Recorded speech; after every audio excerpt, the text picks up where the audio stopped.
আমি শুধু না, গোটা রাজ্যের মানুষ আজ থেকে করার সুযোগ পাবে। সে হচ্ছে আমরা পশ্চিমবঙ্গ সেন্সাসে অনেকটা পিছিয়ে গেছি। 16/5/2025 ভারত সরকার পশ্চিমবঙ্গ সরকারকে সেন্সাসের কাজ শুরু করতে বলেছিল, কিন্তু যে কোনো কারণে বিগত সরকার সেটা টাইমলি শুরু করেনি। আমরা আসার পরে, দায়িত্ব নেওয়ার পরে প্রথম যে কটা গুরুত্বপূর্ণ সিদ্ধান্ত নিয়েছি তার মধ্যে এই জনগণনার কাজটাকে অগ্রাধিকার দিয়েছি, এবং ভারত সরকারের সেন্সাস অথরিটির রিপ্রেজেন্টেটিভও এখানে আছেন।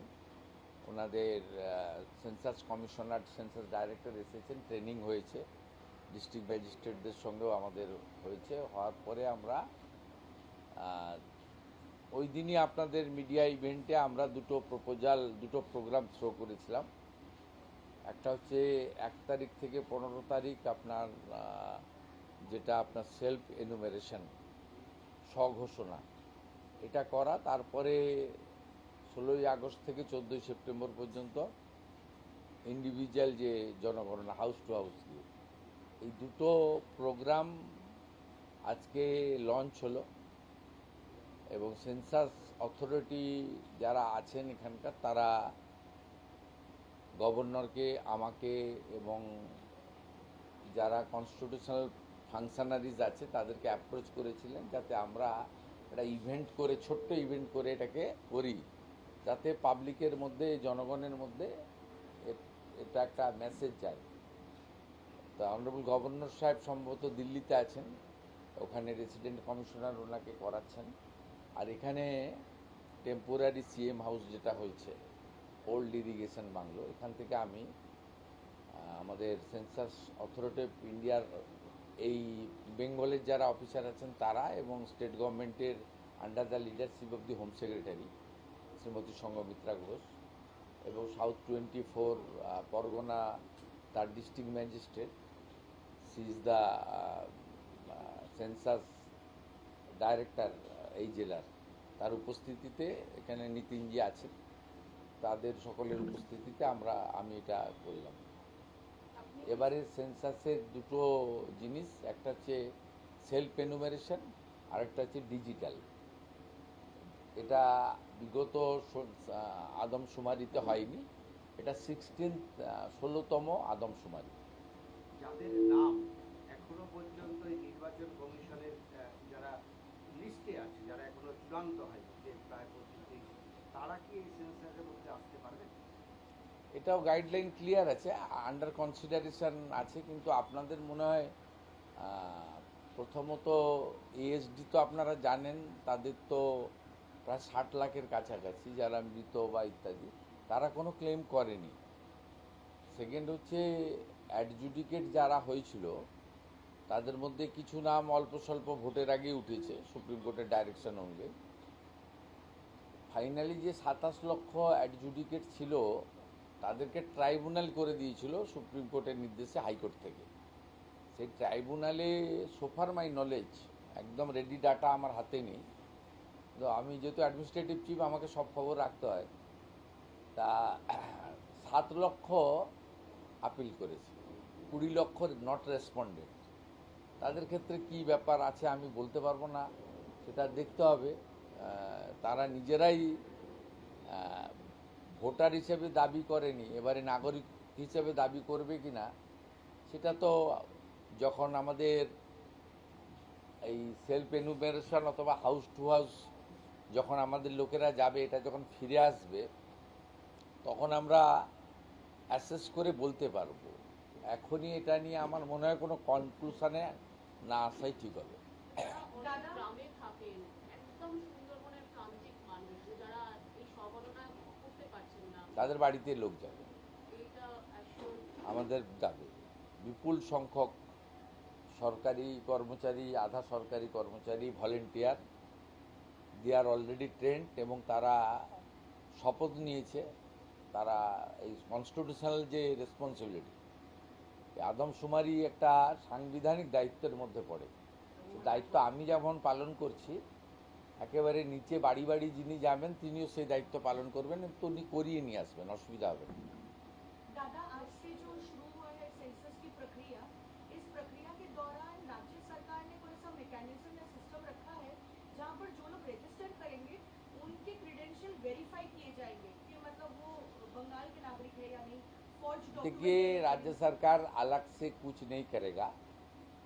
सेंसस अथॉरिटी ऑफ इंडिया का जो गाइडलाइन है, जो डायरेक्शन है, उसको अमल करना राज्य सरकार का फर्ज बनता है।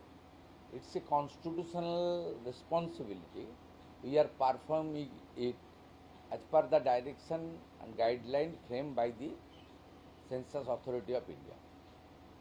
ये पूरा देश में हो रहा है, नॉट ओनली वेस्ट बंगाल, इसलिए वेस्ट बंगाल सरकार अलग से कुछ नहीं करेगा। আর একটা সেটা হচ্ছে আপনি বলার সময় বলছিলেন যে উন্নয়নের সঙ্গে এটা একটা যুক্ত, মানে এই সেন্সাসের সাথে উন্নয়নের সম্পর্কটা কোথায়, মানে কিভাবে, মানে এই যে ভাগ হওয়া, আপনি নাগরিক হলেই তো উন্নয়নের সুযোগ পাবেন।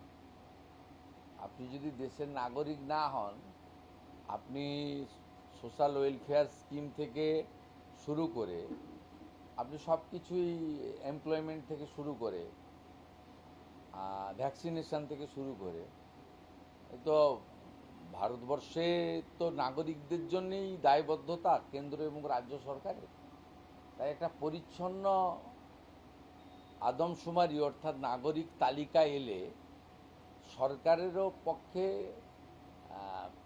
তার কার জন্য কি বিষয় দরকার সেটা পেয়ে যাবে। এবারের ফর্মে আপনি দেখবেন ইন ডিটেলস রয়েছে, যেটা আগের আদমশুমারিগুলোতে অতটা ডিটেলস ছিল না। এবং ফেব্রুয়ারি মাসে ফাইনালি এই ডাটাটা এসে গেলে আমাদের এই বিভিন্ন স্কিমে যে ফর্ম ফিল আপ করাতে হচ্ছে বা বিভিন্ন জাতিগত শংসাপত্র দেওয়া বা বিভিন্ন জাতিগত যে সমস্ত বেনিফিটগুলো ভারত সরকার বা রাজ্য সরকারের আছে, সেগুলোর জন্য আলাদা করে লোককে আর লাইনে দাঁড়াতে হবে না। এটা একটা অত্যন্ত পার্মানেন্ট একটা রেকর্ডস আমাদের তৈরি হয়ে যাবে, যেটা দিয়ে আমরা আগামী দিনে আমাদের দেশ এবং প্রদেশকে এগিয়ে নিয়ে যেতে পারি।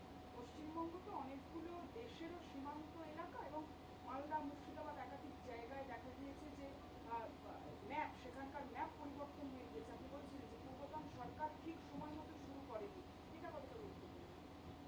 না, এর সঙ্গে ডেমোগ্রাফি চেঞ্জের কোনো সম্পর্ক নেই। ভারতীয় অভারতীয় সম্পর্ক রয়েছে। আপনি যেটা ইঙ্গিত করছেন অনুপ্রবেশকারীদের নিয়ে, এক্ষেত্রে ভারত সরকারের স্ট্যান্ড খুব ক্লিয়ার, এবং যেটা মুখ্যমন্ত্রীরও স্ট্যান্ড খুব ক্লিয়ার। সেটা হচ্ছে দু ধরনের লোক পার্শ্ববর্তী দেশ অর্থাৎ বাংলাদেশ থেকে এখানে এসেছে। একটা অবৈধ অনুপ্রবেশকারী, তারা এই দেশে বা এই রাজ্যে থাকবেন না, প্রক্রিয়ার মধ্য দিয়ে ফেরানো হচ্ছে, সংখ্যাটা কম। আগামী দিনে চিহ্নিত করে তাদেরকে ফেরত পাঠানো হবে সতর্কতার সঙ্গে এবং যাচাই বাছাই করে, যাতে বীরভূমে যে একটি ত্রুটি ঘটেছিল আগের সরকারের সময়েই, পরে দেখবেন ভারতীয় তাকে পাঠিয়ে দেওয়া হয়েছিল বাংলাদেশ। আমাদেরও লক্ষ্য রাখতে হবে যাতে একজনও ভারতীয় যাতে এটার অসুবিধায় না পড়ে। আবার যারা অনুপ্রবেশকারী তাদেরকে যেতে হবে, তারা এখানে থাকবে না, তাদেরকে আমরা খাওয়াতে পারবো না, তাদের রাখতে পারবো না, পরিষ্কার কথা। কিন্তু এখানে দু রকমের বিষয় রয়েছে, এক দল হচ্ছে অনুপ্রবেশকারী, আরেক দল হচ্ছে শরণার্থী। এবং সিটিজেনশিপ অ্যামেন্ডমেন্ট অ্যাক্টের আওতায় যে সমস্ত আমাদের কমিউনিটিগুলোর কথা বলা আছে, হিন্দু, শিখ, খ্রিস্টান, জৈন, পার্সি, বুদ্ধিস্ট, তারা কিন্তু অবৈধ অনুপ্রবেশকারীর পর্যায়ে পড়ে না, তারা শরণার্থীর পর্যায়ে পড়ে। এক্ষেত্রে ভারত সরকারের 2019-এর যে আইন, 2024-এর যে রুল, তাতে খুব পরিষ্কার বলা আছে যে সিটিজেনশিপ অ্যামেন্ডমেন্টের আওতায় এরা শরণার্থী। 1 সেপ্টেম্বর 2025 ভারত সরকার আরেকটি নোটিফিকেশান বের করে, যাতে বলেছে 31/12/2024 মধ্যে যারা প্রাণের জন্য বা ধর্ম বাঁচানোর জন্য বাংলাদেশ থেকে এই দেশে এসেছে বা এই রাজ্যে এসেছে, তাদের বিরুদ্ধে কোনো মামলা হবে না, তাদেরকে পুলিশ হয়রানি করতে পারবে না। এই সংক্রান্ত আরেকটি গুরুত্বপূর্ণ উদ্যোগ বিকেল 3:30টায় কনভেনশন সেন্টারে সিএএ সার্টিফিকেট প্রদান অনুষ্ঠানে আপনারা দেখতে পাবেন। Thank you. চলুন এবারে ইসকনের